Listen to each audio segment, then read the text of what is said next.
So you can probably tell it's been a while since I was on this side of the classroom. Or maybe you can't. But when I became a mom and had questions about what was going on up in here, I was told, Sugar, sweetie, not a scheduled parent-teacher conference. Yeah, but see, I have a question about what my child is learning. Fantastic. Please refer to the curriculum mandated by the School Board of Education. Have a nice learning day. Ooh, swipe right. There's a reason school boards are elected, so they can be unelected. Parents can control what happens in the classroom.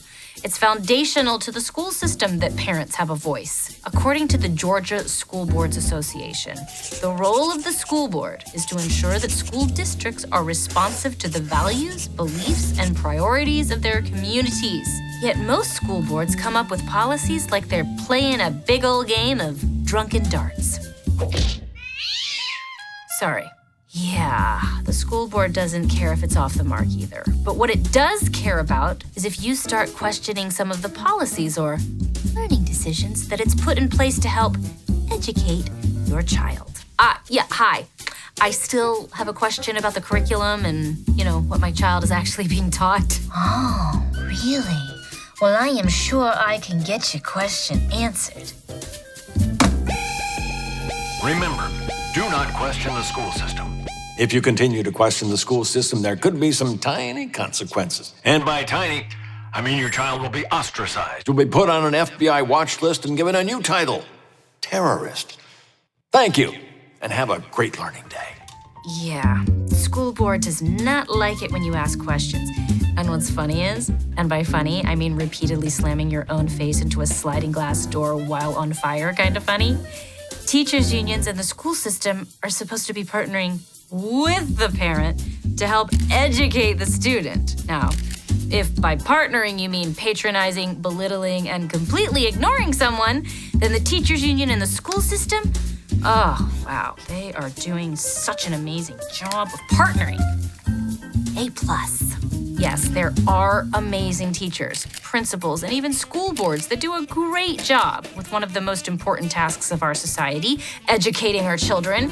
And if you're working with those teachers and principals and in that kind of school system, I'm so very happy for you. Your tax dollars are doing exactly what they're supposed to. Maybe that'll make you feel a little better on April 15th. Maybe not. But school for our kids shouldn't be some kind of rigged game of roulette where for 13 years you feel like you're leaving your kid's education up to chance. Baby needs a new pair of shoes.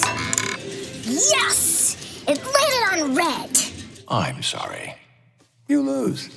Aww. Yeah, that sucks. Now, we all know that politics have worked their way into just about every facet of our lives. I can't even go to sleep without wondering if I'm supposed to be sleeping on the right side or the left side of the bed. But that's what's nuts about school choice. It is hugely bipartisan. There are legislators on both sides of the great political divide that believe that parents should have the right to choose where their child attends school and have it paid for. A recent survey about school choice showed Republicans were 79% in favor, as well as Democrats at 63%. If there's one thing that crosses all the lines, is looking out for our children. Doesn't matter what race or gender or annual household income, the freedom to send our children somewhere that will help them flourish in school should be as common as catching a cold. Are we allowed to say that? No! Shocking. Unfortunately, it's not simple. It's easier to buy a house, buy a car, file your taxes, and have a colonoscopy all at the same time than it can be to put your child in a different school. So what do? We fight to have our voices heard. We let the school systems and the legislators know that we want and deserve a say in our child's education. What? So if you're a parent, a grandparent, if you're someone who just wants all kids to have the opportunity to succeed, call your state legislator, message them on social media. Now see, I don't know what that is. What is that? Send them a telegram if you have to. May make you feel nostalgic. Let them know you want the freedom to send your child wherever will allow them to learn and thrive. And legislators, if you're still with me, thank you. Please vote to pass school choice legislation, unless you want kids and yourself to end up with one of these. Class dismissed.